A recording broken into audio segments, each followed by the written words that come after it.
This Webinar conference will now be recorded. titled Social Media Expanding the Impact of Your Research. So the authors of this webinar are myself and then Dr. Tyler M. Ensor, and he contributed specifically to the psychology of the picture superiority effect, and that's content that we'll be talking about later on in this webinar. Again, my name is Dr. Julie Faieta. I'm a health and rehab sciences researcher and a clinical occupational therapist. I'm currently completing a postdoctoral fellowship at the Center for Interdisciplinary Research in Rehabilitation and Social Integration, and you can see the acronym up on the screen, CIRRUS. And then I'm also working through University of Laval in Quebec City. I'd like to say thank you for joining us today, and I'd also like to encourage you to connect with myself and the other scientists whose work is cited throughout this presentation. I've added mine and many other social media handles to the closing slides, so I'll encourage you to take advantage of this opportunity to connect with us if any of this subject matter is of particular interest to you. So the objectives that we've set out for this webinar include really persuading you of the value and importance of incorporating social media into your research and your personal branding. This will also provide an overview of the frequently used social media platforms. Today we'll be really honing in on two, and that's going to be Twitter and LinkedIn. We'll give a bit of background about the specific uses for these platforms and then a few how-tos related to them. We'll also give a few hints and tips for how to use your social media strategically pending your goals. And then just a very general overview of the structure of this presentation. We'll be going through the why, the what, and the how. So again, that will be specifically pertaining to Twitter and LinkedIn for this particular presentation. And then we'll go ahead and close with a few do's and don'ts. So we'll go ahead and begin, starting with the why. I'd like to start by taking a minute of introspection just to consider whether or not we're using best practices in the dissemination side of our research endeavors. Are we sharing information with individuals who would truly benefit from it? So are we really reaching out to the stakeholders? Are we communicating our findings to those who could best implement change? Are we talking to policymakers? Or are we solely using antiquated dissemination strategies that are more or less quote unquote preaching to the choir, i.e., are we talking with other academics within our own field of study? To highlight this point, I'll share a little bit about a study by Wilkinson and Waitkamp done in 2013. They surveyed 149 researchers to investigate the perceptions on the use of different traditional and alternative media strategies for dissemination. One of their findings was that social media was really little used as compared to traditional dissemination routes, even when specifically directed toward non-academic audiences. The authors write, quote, "Taken together, the results suggest that researchers are reacting to opportunities for dissemination rather than developing particular strategies to communicate with or reach specific audiences, and very few researchers are actively using social media to disseminate their research findings." So my question is this: are we still stuck at this point? Are we using dissemination strategies that are familiar, that are routine? Or are we taking the opportunities to strategically communicate important information in a way that will actually yield positive change? So that's what I'm calling best practice in dissemination. When you're working within the research setting, manuscripts and formal presentations are truly important. They're important in presenting our research and in things like promotion and tenure. But are these methods alone really effective, is what we're asking. Are they proactive enough? Are they purposefully tailored to the audience that we want to change, that we want to impact? My personal definition of best practice in dissemination is using targeted, proactive approaches that are designed to reach the stakeholder audiences who will benefit from your research and to reach them in a way that's understandable and persuasive. We want the right people to hear about our research, and we want them to know what our research is. and how important it is. So we'll talk a little bit more about the specific value of social media. One of the big things is disseminating accurate information. Social media has a huge potential as far as disseminating accurate and really up-to-date information. It's a way for expert healthcare providers to immediately reach consumers on a very large scale. And in today's world, we know that information is being generated and shared at really an incredible rate. With this in mind, Barreto and Whitehair in 2017 pointed out that patients are turning to internet searches for information on diagnoses. So what they look like, what they mean, how they're treated. And that brings up the question, when consumers search for information, what will they find? Are we going the extra mile as healthcare researchers to make sure we're sharing our expertise in a consumer-friendly, and here's the key, in a visible manner? Are we putting the information where it will be found by the people who would utilize it most? Here's a quote from Hand It All 2016 that I found really insightful. Individual users are critical in shaping the content of social media. So if healthcare providers and their professional organizations are not active on social media, patient voices or non-expert sources may dominate. Patient and non-expert voices are not a bad thing in any way. There's great value in patients sharing personal accounts and lived experiences. But it's also critically important that accurate and factual health information be made visible as well. We want there to be a balance in that experiential and factual information being shared so that individuals searching for answers are able to find them. So then the answer to the first question, when consumers search for information, what will they find, is really the second point, direct dissemination. Social media provides us with the opportunity to share this up-to-date and accurate information in a very transparent and consumer-friendly way. We can really reach these stakeholder groups directly, and that should be looked at as a privilege. I will note that social media dissemination does have limitations. So again, looking at a study by Hand It All in 2016, they found that a sample of physicians and registered dietitian nutritionists felt that sharing general information in social media had potential value in increasing awareness, so that general information. But it might not bring the readers or the social media users to the point of changing their behaviors.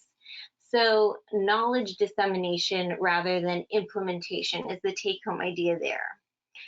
With this in mind, I'd say that in addition to knowing your target audience, know your goals. Is social media the best option to inform others of an important topic? Possibly. Does it have its limitations? Definitely. But this can be said for any method of sharing research with a widespread audience. And so just be very purposeful in your use of social media is kind of the summary point there.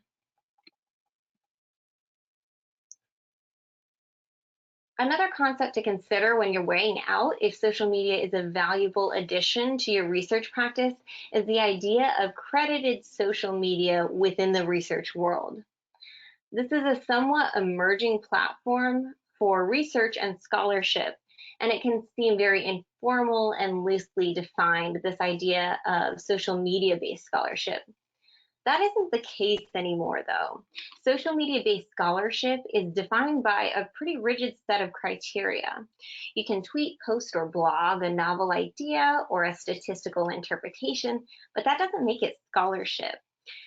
Social media-based scholarship within healthcare research has to be original. It's not a share, it's not a retweet, but communication or presentation of original work. It has to be designed to further health education, something innovative that builds or rather propels science forward. Social media scholarship has to provide a method of discussion on the presented work, the opportunity to grow the conversation, to crowdsource ideas on your primary topic, whether this be a comment feed or a discussion board or something else along those lines. You have to be able to record your work and share it. There has to be a way to archive what's been disseminated through social media. So social media-based scholarship shouldn't compromise the importance or the scientific merit of what you're sharing, of what you're disseminating. Instead, social media offers a transparent and collaborative method of reaching targeted audiences with timely research findings. Another somewhat career-focused plug for incorporating social media platforms into your dissemination efforts is this idea of impacting tenure and promotion. So it's kind of working its way into formal career evaluations, a form of academic currency, if you will. The role of impact factor on things like tenure and promotion may eventually be supplemented or shared by alternative social media related metrics. One of the really important things about social media metrics is that it can be monitored. Shares, downloads, all of those different variables can be tracked and viewed and monitored. And so it's a really great way to evaluate the impact of someone's work. In addition, social media can be used to highlight individual expertise, experience, and clinical services provided. So in summary, social media can be used to advance your career or really be used to support the effectiveness of your work in a way. With that in mind, while digital media does sometimes seem to almost endorse anonymity or use of pseudonyms, it's important that you be really authentic in your social media dissemination. So this idea of an authentic identity is relayed by Sherbino et al. In 2015. An authentic identity really ensures that someone stands behind their work, stands behind their innovation. You want to take the responsibility for what you put out there. That's important. But you also want to make sure to take the credit. All right, so we'll jump right into the what and the how. We'll talk about a few social media platforms. Again, we're primarily going to be touching on Twitter and LinkedIn.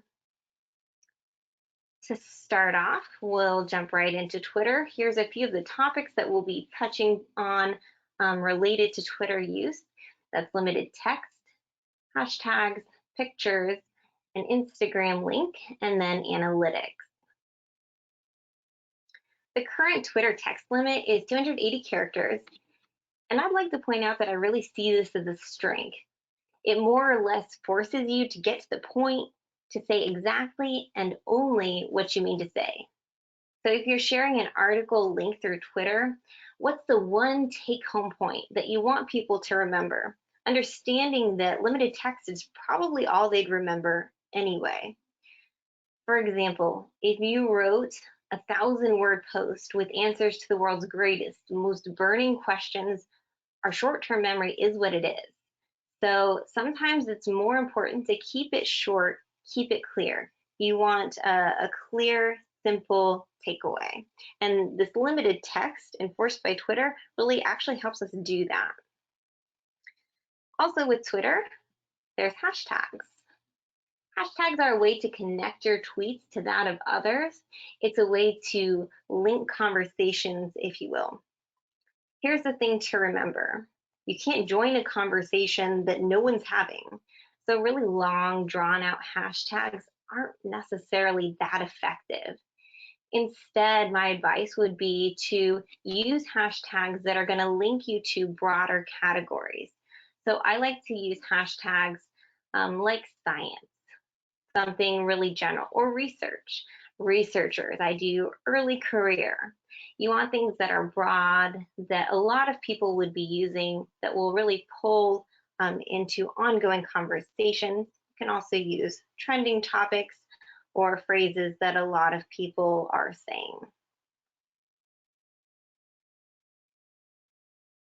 All right, jumping right into pictures. So Twitter is more dialogue-based than other social media platforms, but you can still add pictures or images when you upload links through Twitter. Pictures tend to be eye-catching. They're a way for potential readers to quickly or maybe even subconsciously decide if they want to pay attention to your post.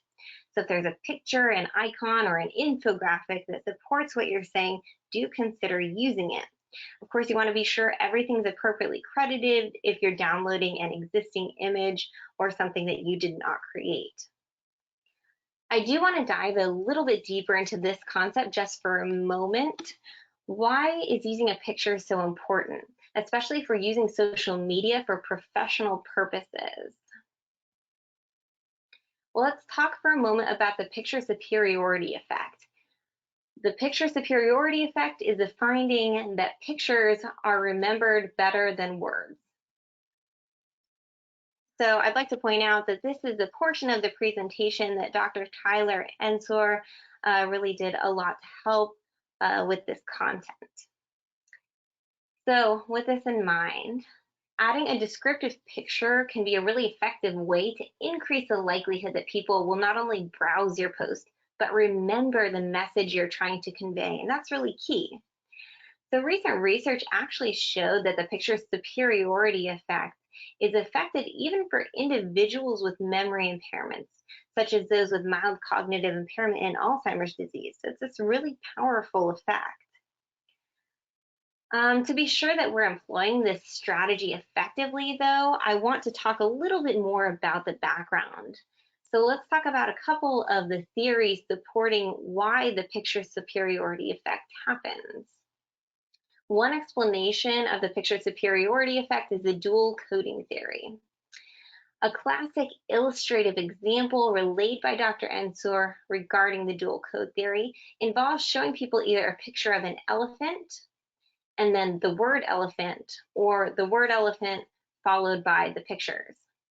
Chances are, upon seeing the picture of the elephant, people will think something along the lines of, that's an elephant. In other words, they kind of label the picture. That produces two mnemonic traces, one for the picture itself and then one for the word. In contrast, when seeing the word elephant, yes, some people will think of an elephant, but that's actually far less likely. Therefore, all else being equal, the word elephant produces only a verbal trace, whereas the picture produced both a word and an image. So the traces, according to this theory, would be additive, and so memory is better when there are two traces rather than one. There is another viewpoint of the picture superiority effect, and that's distinctiveness. Now, many, if not all of us, have labeled pictures in our mind, and that's what was just described a moment ago with the dual coding theory. But the distinctiveness account argues that additional traces, so labels added to the picture, don't necessarily affect memory. According to the distinctiveness account, pictures are remembered better than words because they're more distinctive. There are more aspects of them to remember that stand out. Words, on the other hand, are constructed out of a finite list of letters, and so they're less distinctive, if you will. Ensor 2019 described a study in which participants' memory was better with distinctively presented words, so words that were colorful and used unique artistic fonts, better than they recalled images presented in black and white. So in this case, the more distinctive stimuli was more memorable. When black and white word stimuli were compared with black and white images, the picture stimuli yielded better memory. So that again was kind of the more distinctive option of the two. And then when colored or distinctive words were compared with colorful images, the picture superiority effect more or less disappeared. So they were both kind of remembered somewhat similarly. Collectively, these three examples pointed to distinctiveness as potentially being key for better memory. So I have a background in neuroscience, so I'm going to take a minute to give a few of the physiological underpinnings of this concept and talk about the neural correlates of picture versus word encoding. And actually, because this is a presentation on social media and how to use it effectively, I'm going to redo this title as I would for a social media platform. So instead of using jargon type words, I might say something clearer, more simply, using more familiar words. I might say something along the lines of how the brain remembers words and pictures, and then add an icon that has to do with the topic. That's a little specific example there. All right, so Grady et al. In 1998 did a study in which they used positron emission topography or PET scans to look at different regions of the brain that were active when responding to pictures versus word stimuli. They found differences in regional cerebral blood flow or activated pathways in the brain. So they found these different active pathways with different types of stimuli. This is an image from their manuscript, and this shows activated brain regions during picture encoding in yellow, and then during word encoding in blue. So you can see there are differences in the activated portions of the brain when responding to word versus picture stimuli there. So specifically with pictures, there was greater activation of the bilateral components of the extrastriate cortex. There you see somewhat highlighted in the occipital lobe, and then also components of the medial temporal cortex. So that's with pictures. Words, on the other hand, evoked greater activation of the bilateral prefrontal cortex, and then also components of the middle temporal cortex. And you see those again highlighted generally in these images. So this increased activation was more pronounced on the left-hand side with words. And what else is on the left side of our brains? Our language regions. So think Broca's and Wernicke's areas. The authors write that the results imply, quote, encoding of words primarily invokes a distributed system of regions involved in linguistic processing that is less able to support later retrieval from episodic memory. Now remember, in contrast to this activation around the language areas of the brain, pictures evoked greater activation of the medial temporal cortex, or temporal lobe, sorry.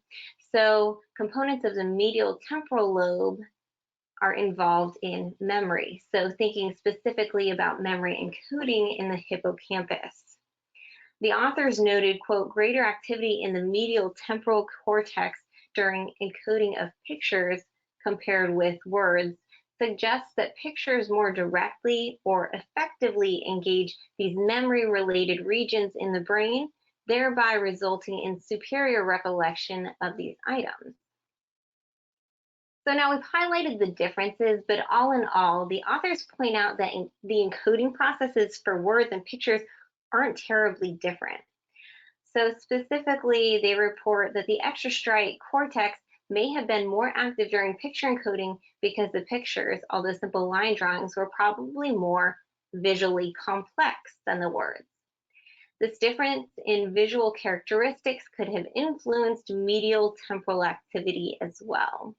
So this kind of brings us full circle back to this idea of the key being more distinctive stimuli, not necessarily words or pictures, but something that's really distinctive.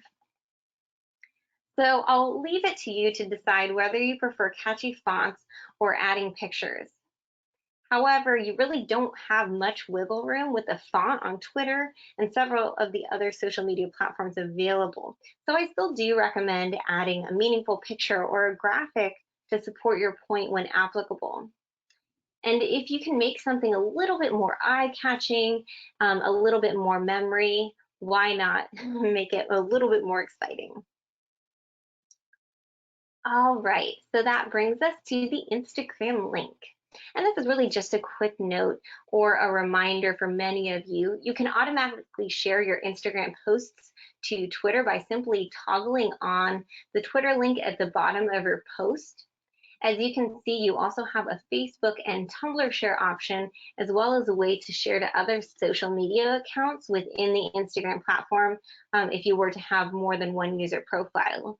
And the reason that I'm pointing this out is just to say that this can be a really cost-effective way to share to a number of platforms or to increase the impact of things that you're sharing.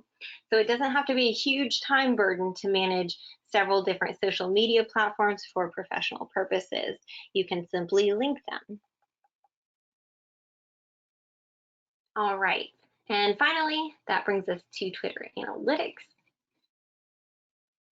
Twitter Analytics are a really nice resource for those using social media for professional purposes, whether you're building your own professional presence or you're managing an account on behalf of a lab, an organization, or some other type of group.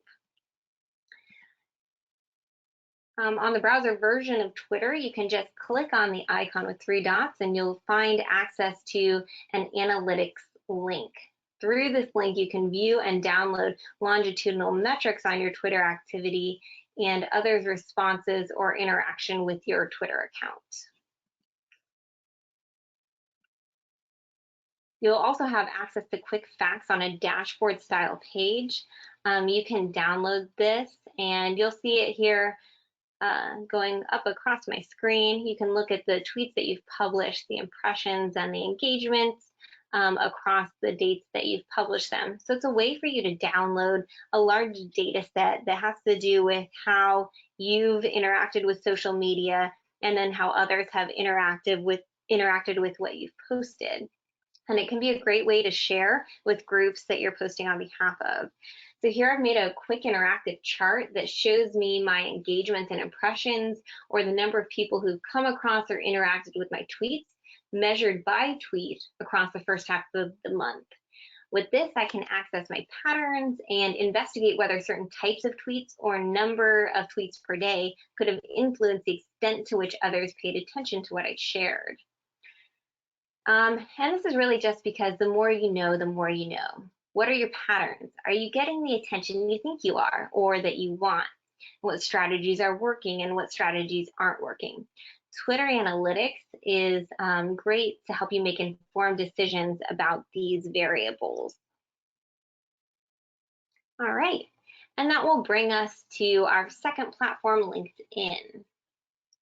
LinkedIn is described by Barreto and Whitehair as an example of a professional social network primarily used by businesses and organizations for a variety of purposes, including connecting and developing relationships with partner organizations, as well as communicating and connecting with businesses or business colleagues. So this is a growing social media platform. I'd like to point that out.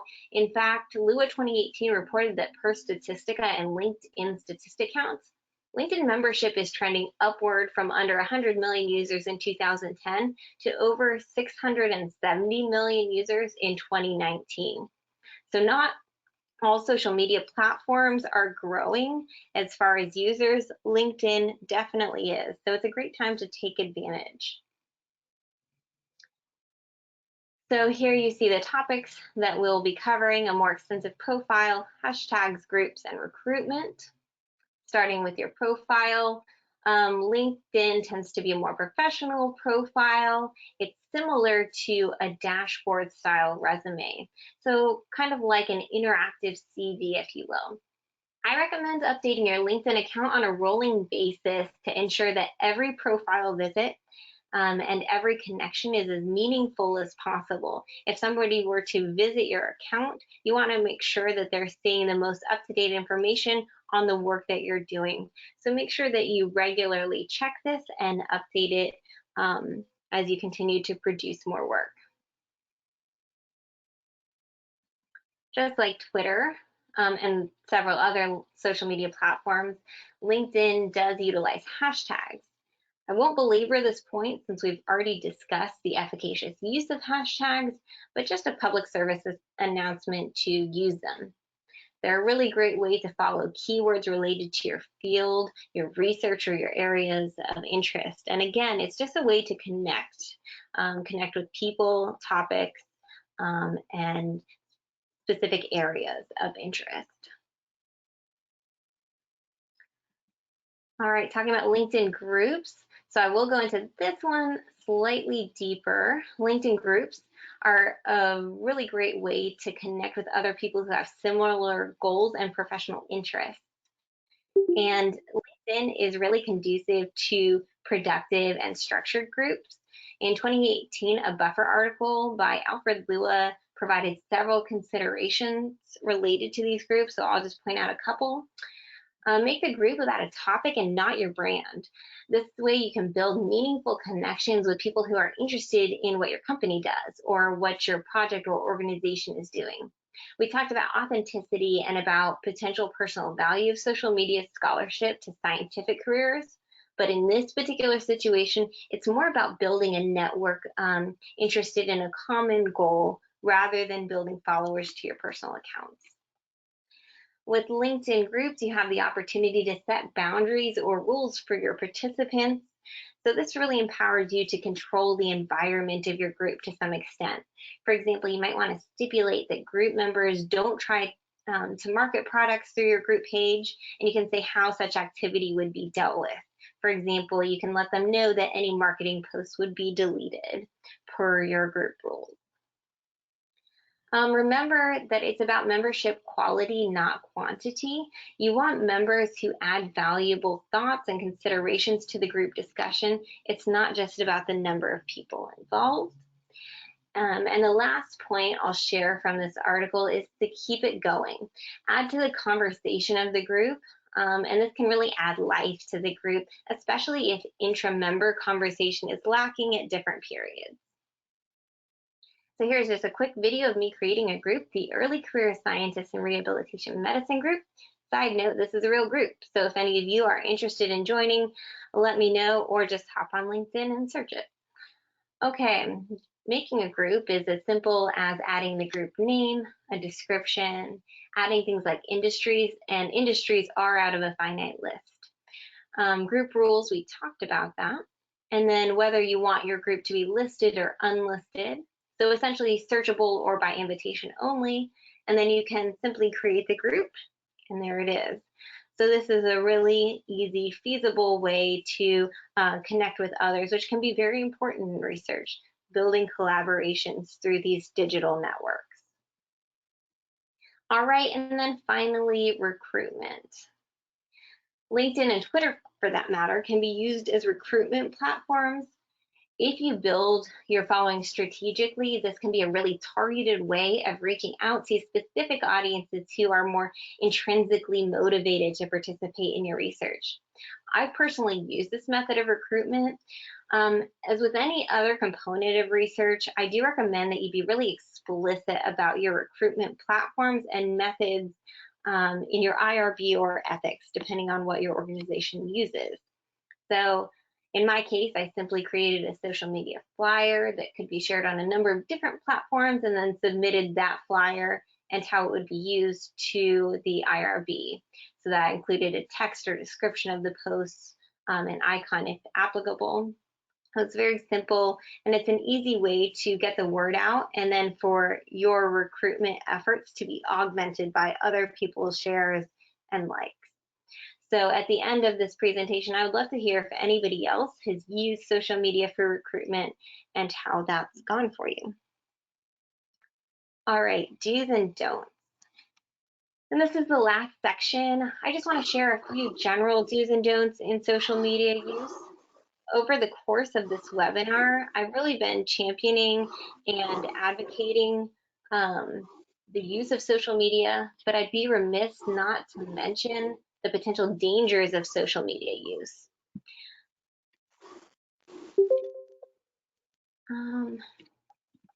There it is. Okay, Barreto and White Chair 2017 point out, unfortunately, we cannot say that the use of social media for medical practices is purely beneficial.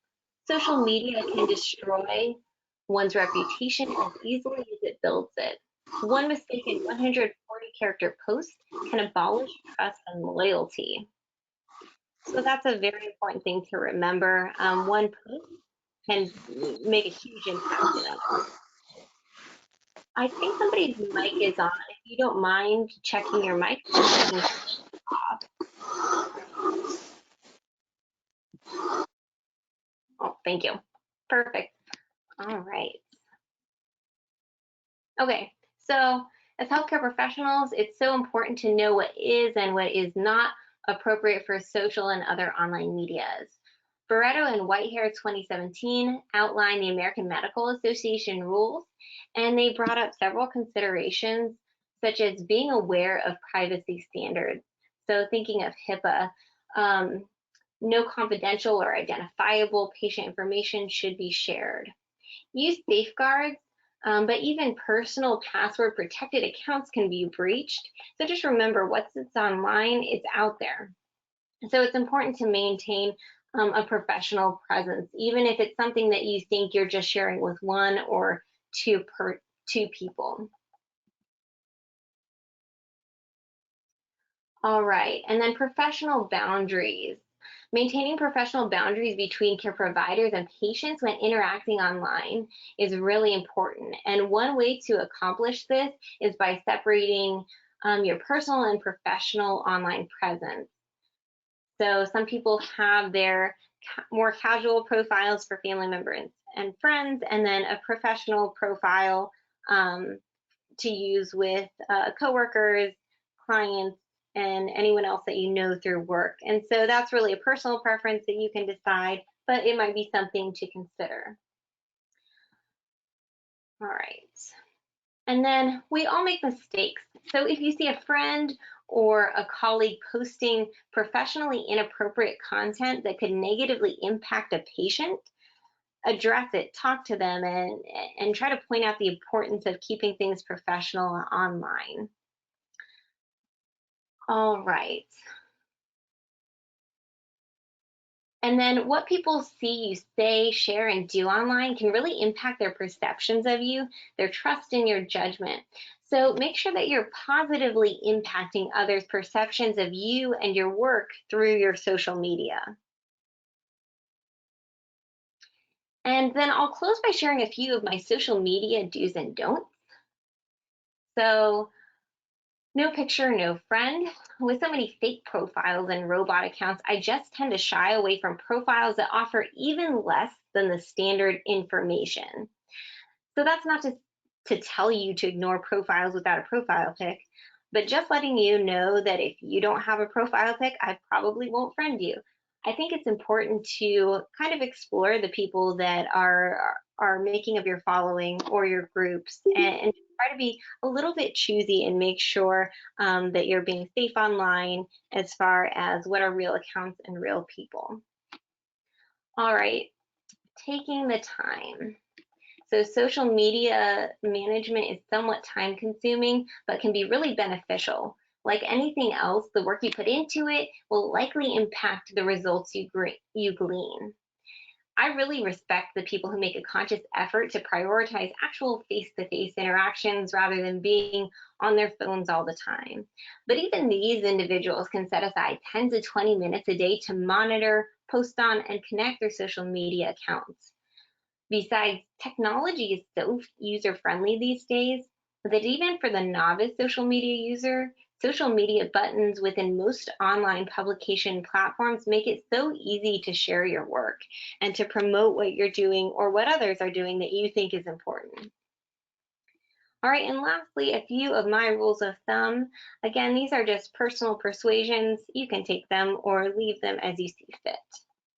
Be kind, be respectful, and make sure your communication invites various views rather than alienating the opinions of those from other schools of thought. And that can be really challenging to do when you're very passionate about what you're sharing. So I really like this quote. It's by Abraham Lincoln. If you wish to win a man over to your ideas, first make him your friend. I don't post opinions with the goal of winning an argument, but rather to inform my followers on up-to-date science and to inspire productive conversation. By doing this, my goal is to effectively reach as many people as possible. So that includes people that agree with me and people that don't, the people I can teach and the people I can learn from. So know your goals. All right, and then as promised, here are a few social media handles.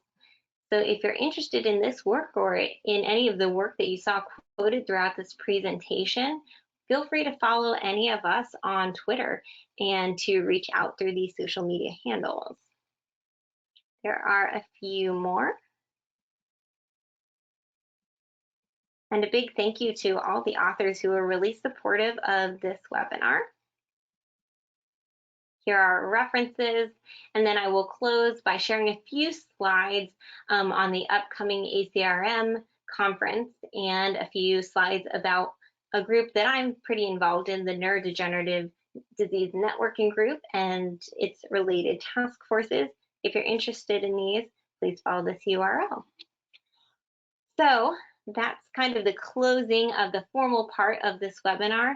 Please feel free to share any questions through the chat. I'm not sure, Dr. Hain, if you have been able to check that. But yes, if anybody has any questions or thoughts, please go ahead and share them through the chat. And thank you for attending.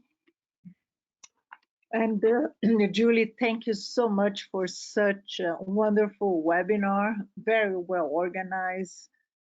The content is so unique and rich, and I have not enough words to thank you for sharing your expertise and those approaches with us. Very useful. And so I would like to open now for discussions or questions. We will use the chat box as a way to moderate the questions and to have a better organization. So if you have questions, please use your chat, and you can type questions. Make sure like everyone can also read your questions. So when you type, just type to the entire audience. Thank you. I see one question on quick advice for using Facebook. So this will be kind of a personal thought on that. Facebook is kind of a happy medium between Instagram and Twitter, in my opinion. And so I like to use it to share things that I'm sharing through Twitter, with Twitter being more specific information that I can write out, and then Facebook being more links and flyers and advertising for different upcoming events and things of that nature. So I personally use Twitter more for conversations with others, reaching out with questions, trying to prompt different schools of thought. With Facebook, I might share something like, there's an upcoming presentation here, is all of the information, or this is our group, come join us. But that's kind of a personal opinion, so I'd love to hear others. So we have a few more questions, Julie. One is by Ron and Susan, so why we don't follow the order of the questions. All right. I see Ron. Hello. Thank you for attending, Ron. And I'm glad that you like the content. Susan, so she asked, do you recommend keeping personal social media accounts separate from professional social media?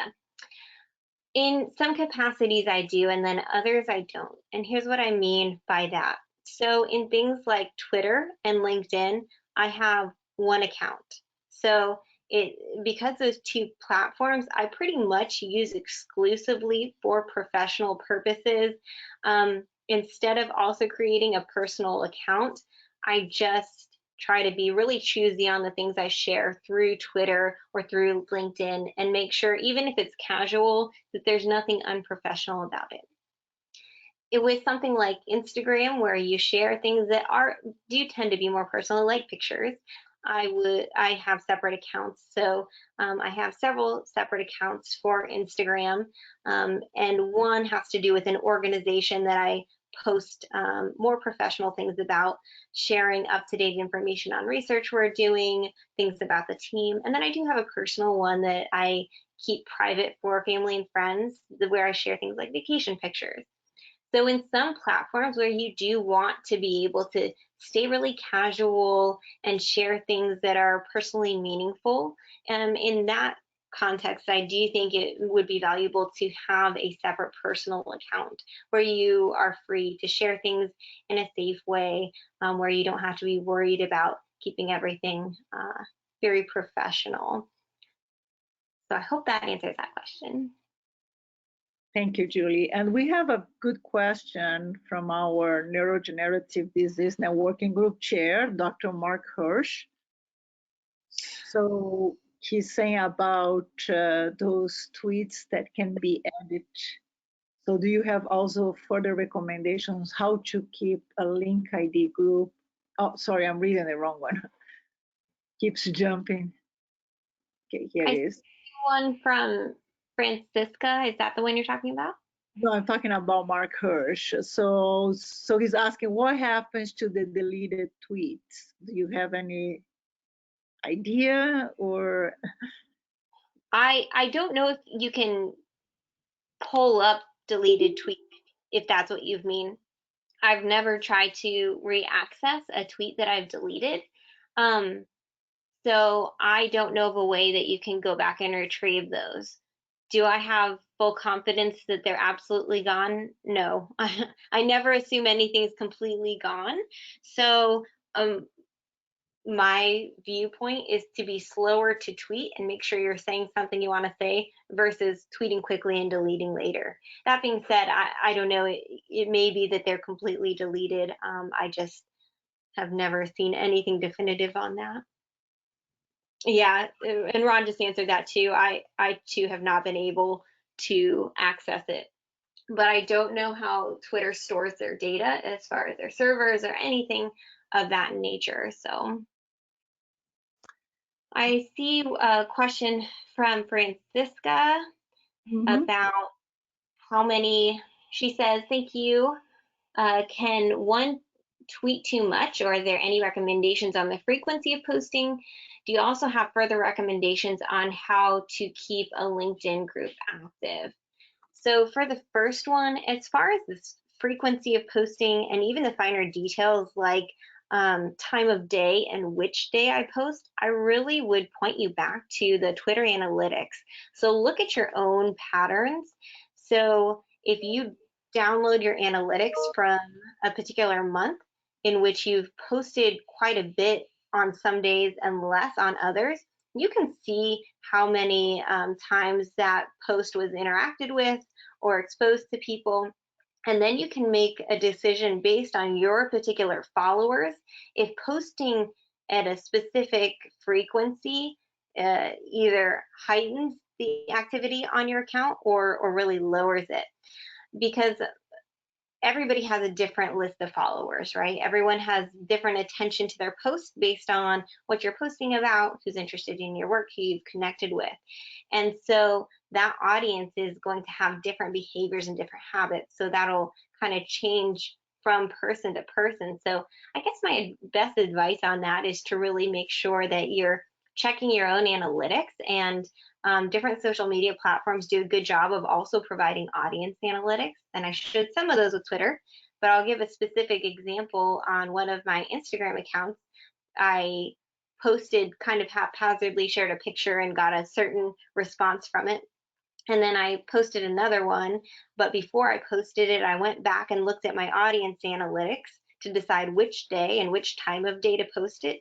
And I got nearly double the attention on that post just because I chose to post it at the right time on the right day. So you can really interact on social media in a very informed manner if you use those. And as far as keeping a group active on LinkedIn, really just posing good open-ended questions, I think, is always a great way to try to get a group to begin interacting with one another, and also trying to be choosy in who you're inviting. Different people that are collaborative and interested in similar things should help to keep the conversation going with that. That's great, thank you. We have another question by Nico Fiorente. So I guess his question is about this fine line between being more personal and professional. So how you can judge or develop your media platform in a way that you have that personalization, but without compromising the professional outlook. Okay. I'm sorry, I'm just looking at the question again to make sure I understand it. The difficult to fix a barrier between personal and professional because people to trust and you share must see a real face. Yeah, so I think if I'm understanding that correct, yes. When I'm on a professional site, I'm more focused on making sure that people can trust me rather than who I trust. Because if it's professional, I'm only sharing things that could be seen by anyone. I'm not worried about how many people see my posts. I am trying to avoid robot accounts or fake accounts just because sometimes you get spam through those, but I'm not worried about who is reading my stuff. So what I am trying to establish is trustworthiness, and I think that goes back to my do's and don'ts, which is trying to always practice kindness and respectful conversation so that others are confident that they can be a part of that conversation, that they're not impeded by a projected bias. So I hope that's kind of what you're talking about, that responded appropriately. But those are my thoughts on that on that comment. Thanks, Julie. The next question is by Ron about how to use short videos. And he mentioned that tweet allowed 220 seconds. So what kind of Yeah, no, that's a great point, Ron, because I've started with one of my projects to make short informational videos just as a way to personally share as clearly and as understandably as I can a little interesting video about the work we're doing. So if nobody reads the paper, can I communicate this to them in a quick video? And how I've done it before is making kind of two versions, an abridged social media length version, and then include a link to a slightly longer version. I don't want to make anything that's more than a few minutes, just because attention span and that idea of keeping things short, clear, and respecting short-term memory. But I've made different length videos on the same topic, or take the same video and then shorten it for social media. And so that's kind of how I deal with those time limits.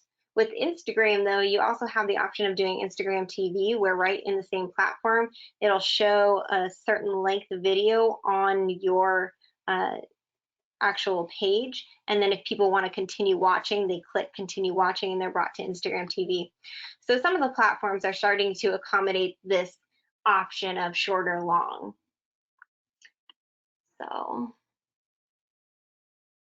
So I think Nico added some comments regarding those video platforms. So considering that we use our mobile devices like cell phones, do you have any suggestions how that would differ from another type of device?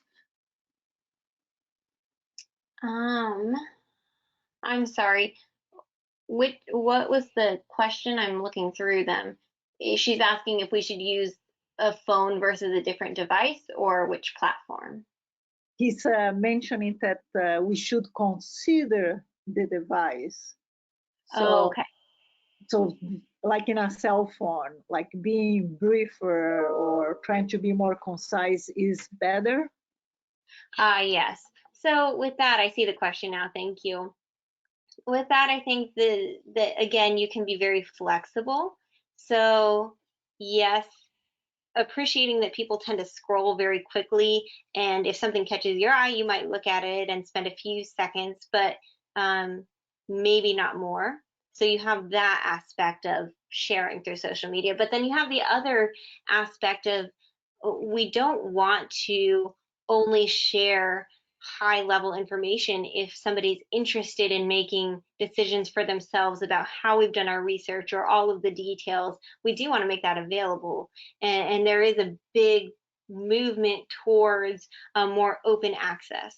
So I think that you can be flexible in that, where you kind of accommodate the quick, immediate, fast, short nature of people using their smartphones today, and share highlights or share key phrases, but then also make sure that that slower, more in-depth option is still accessible. And that's kind of, that goes back to transparency.